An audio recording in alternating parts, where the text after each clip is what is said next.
जय हिंद दोस्तों, बजट 24 के अपडेट्स को कंटिन्यू करते हुए अब हम लोग बात करने वाले हैं पेंशनर के लिए।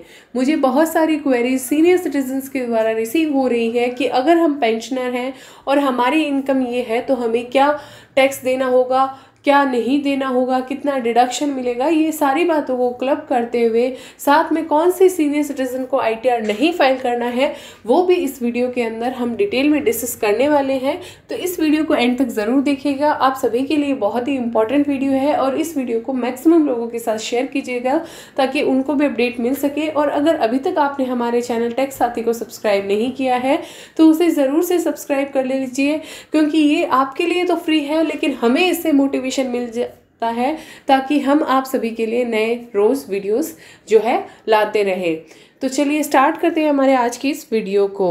तो यहाँ पे हम बात करने वाले हैं पेंशनर के लिए बजट 24 के अपडेट्स।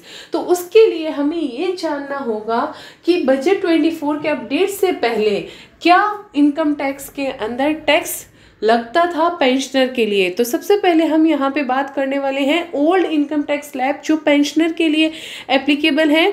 तो इसमें अगर सबसे पहले स्लैब की मैं बात करूँ तो बेसिक एग्जेम्पशन लिमिट थी 3 लाख रुपए और 3 लाख से 5 लाख पे 5% का टैक्स, 5 से 10 लाख पे 20% का टैक्स और 10 से ज़्यादा होने पे आपका 30% का टैक्स लगता था ओल्ड इनकम टैक्स स्लैब में।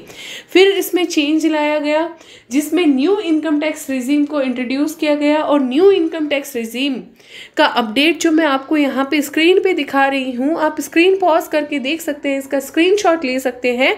इसके अंदर आपकी न केवल स्लैब्स को चेंज किया गया है बल्कि यहाँ पे रेट्स को भी चेंज कर दिया गया है। अब हम बात करते हैं कि पेंशनर, अगर पेंशनर की इनकम है 3 लाख रुपए तक तो आपको किसी भी तरह का टैक्स नहीं देना है।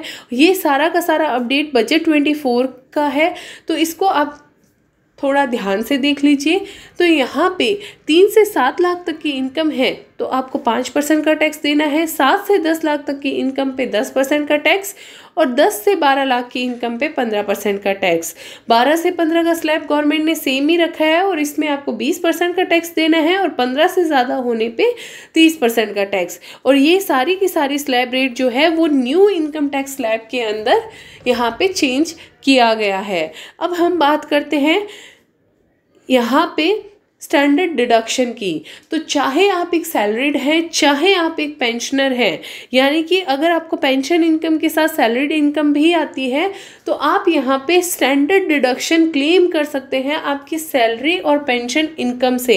तो सैलरी और पेंशन इनकम से स्टैंडर्ड डिडक्शन के लिए बजट 24 में फिर से एक नया चेंज लाया गया जिसके अंदर जो आपकी स्टैंडर्ड डिडक्शन है वो गवर्नमेंट ने न्यू टैक्स रिजीम में 50,000 रुपये से बढ़ा के कर दी है 75,000 रुपये। यानी कि एडिशनल आपको जो छूट मिलेगी यहाँ पे पेंशन के केस में वो मिलेगी 25,000 रुपये तक की। लेकिन इसके लिए आपको न्यू इनकम टैक्स रिजीम को ऑप्ट करना है। साथ में मेरे पास एक क्वेश्चन आता है कि अगर हम new income tax regime opt करते हैं तो हमारी जो इंटरेस्ट इनकम है और उस इंटरेस्ट इनकम की छूट मिलती थी ATTTB में, तो क्या वो छूट आपकी कंटिन्यू रखी गई है न्यू इनकम टैक्स रिजीम के अंदर? जी नहीं। ये आपको ध्यान में रखने की बात है कि न्यू इनकम टैक्स रिजीम में आपको किसी भी तरह की डिडक्शन और एग्जेम्पशन नहीं मिलती है सिवाय स्टैंडर्ड डिडक्शन जो कि की गई है 75,000 रुपये और आपकी यहाँ पे NPS की डिडक्शन जो कि एडिशनली आपको मिलती है वो आपको यहाँ पे क्लेम कर सकते हैं। साथ में यहाँ पे फैमिली पेंशन उसकी भी डिडक्शन यहाँ पे गवर्नमेंट ने रिवाइज की है जो कि 15,000 से बढ़ा के गवर्नमेंट ने 25,000 कर दी है। तो अगर आपको फैमिली पेंशन भी रिसीव होती है तो वो भी आप 15 से 25,000 तक की डिडक्शन जो है वो क्लेम कर पाएंगे। अब हम बात करते हैं ओल्ड इनकम टैक्स रिजीम अगर आप ऑप्ट करते हैं तो क्या आपको बेनिफिट है और कितनी आपको स्टैंडर्ड डिडक्शन मिलेगी। तो ओल्ड इनकम टैक्स रिजीम की अगर मैं बात करूं तो ओल्ड इनकम टैक्स रिजीम में आपको डिडक्शन जो है वो सिर्फ और सिर्फ 50,000 की है।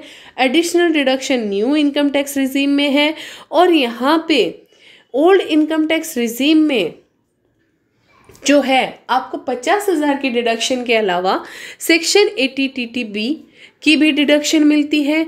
उसके साथ आपको किसकी डिडक्शन मिलती है? सेक्शन 80C की, जिसके अंदर आपने अगर senior citizen saving scheme SCSS के अंदर भी इन्वेस्ट किया है तो वो भी आप यहाँ पे छूट ले सकते हैं। अगर आपने कोई PPF के अंदर इन्वेस्ट किया है तो उसकी भी आप यहाँ पे छूट ले सकते हैं। उसके अलावा कोई भी LIC अगर आपने करवाई है तो वो भी आप डिडक्शन ले सकते हैं, और ये डिडक्शन होती है आपकी 1.5 लाख रुपीज़ तक की।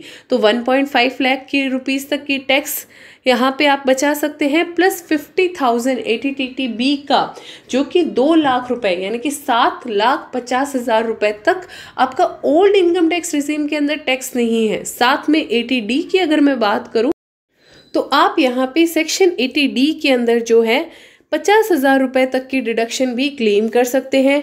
उसके बाद अगर मैं बात करूं यहाँ पे आपकी मेडिकल एक्सपेंस की, और आपने अगर कोई भी तरह का मेडिक्लेम इंश्योरेंस नहीं ले रखा है तो उसके लिए भी आप डिडक्शन 50,000 रुपये तक की क्लेम कर सकते हैं। सीनियर सिटीजन से स्पेसिफिक प्लेलिस्ट मेरे चैनल पे अवेलेबल है, उसमें डिटेल में हमने डिस्कस किया है इन सारी सेक्शंस के बारे में। तो आप यहाँ पे उस प्लेलिस्ट को जाके ज़रूर देख लीजिए। प्लेलिस्ट का लिंक मैंने आई बटन पे भी दे दिया है और वीडियो के डिस्क्रिप्शन में भी दे दिया है। और उसके साथ अगर मैं बात करूं 80U जो कि डिसेबिलिटी की डिडक्शन है तो वो भी आप यहाँ पे क्लेम कर सकते हैं। तो आप हर तरह की डिडक्शन और एग्जेम्पशन अगर आप इन्वेस्ट करते हैं, अपनी प्रॉपर टैक्स प्लानिंग करते हैं, तो आप यहाँ पे ओल्ड इनकम टैक्स का बेनिफिट लेते हुए अपना टैक्स जो है सेव कर सकते हैं, क्योंकि न्यू इनकम टैक्स रिजीम में आपको किसी भी तरह की एग्जेम्पशन डिडक्शन जो है वो नहीं मिलती है। अब हम बात करते हैं यहाँ पे रिबेट की, क्योंकि रिबेट भी एक बहुत ही इम्पॉर्टेंट टॉपिक है सेक्शंस को अपनाने का, स्लैब को अपनाने का, कि ओल्ड स्लैब में जाना है या न्यू स्लैब में। यहाँ पे जो नया स्लैब 87A का यहाँ पे एप्लीकेबल होगा फाइनेंशियल ईयर 24-25 के लिए, जिसमें न्यू टैक्स रिजीम के अंदर जो टैक्स रेट्स है उसमें जो चेंज किया गया है टैक्स स्लैब में, तो अब वो रिबेट जो है घट के आपकी 25,000 से 20,000 हो गई है, और ओल्ड इनकम टैक्स में सेम रहती है 10,000 रुपये की जो आपकी पहले थी। टैक्स का स्लैब जो है जो यहाँ पे रखा गया है 87A के लिए वो है 5 लाख और 7 lakh. 5 lakh old income tax regime में और 7 lakh new income tax regime में। अब हम बात करते हैं कंप्यूटेशन की।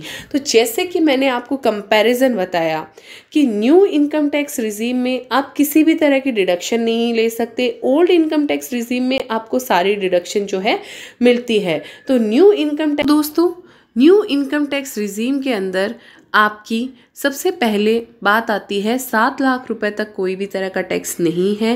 टैक्स होगा तो 87A का रिबेट मिल जाएगा। उसके बाद आपको 75,000 की एडिशनल डिडक्शन यहाँ पे मिलती है और NPS की आपको डिडक्शन मिलेगी। तो अगर मैं समराइज वे में बोलूँ तो आपकी मोटा मोटी 7,75,000 पे कोई भी डिडक्शन नहीं होगी, कोई भी तरह का टैक्स नहीं है न्यू इनकम टैक्स रिजीम के अंदर। अब बात करते हैं ओल्ड इनकम टैक्स रिजीम में। ओल्ड इनकम टैक्स रिजीम में आपकी लिमिट जो है वो तो है 5 लाख रुपए तक। अब 5 लाख में आपके ATC का 1.5 लाख जुड़ जाएगा, उसके बाद ATD का 50,000 रुपये, उसके बाद आपका ATTB का 50,000 रुपये, स्टैंडर्ड डिडक्शन आपकी 50,000 रुपये, और अदर डिडक्शन जो आपकी 50,000 रुपये होती है तो उसको भी अगर हम यहाँ पे जोड़ लेते हैं तो इसमें मोटा मोटी आपका जो है ओल्ड इनकम टैक्स रिजीम में आपको फ़ायदा ज़्यादा मिल रहा है अगर आप सारे इन्वेस्टमेंट करते हैं। अगर आप किसी भी तरह का इन्वेस्टमेंट नहीं करते हैं, कोई भी तरह की सेविंग नहीं करते हैं, तो आपके लिए new income tax regime beneficial है, क्योंकि उसमें रेट भी कम है, प्लस आपका स्लैब वाइज डिडक्शन भी मिलती है। अगर आप सेविंग्स करते हैं, इन्वेस्टमेंट करते हैं, तो आप सभी के लिए ओल्ड इनकम टैक्स रिजीम ही बेस्ट है। तो मैं आप सभी को यही सजेस्ट करूँगी कि पहले आप अपनी सेविंग्स का, इन्वेस्टमेंट का और आपकी इनकम का ब्रेकअप कर लीजिए।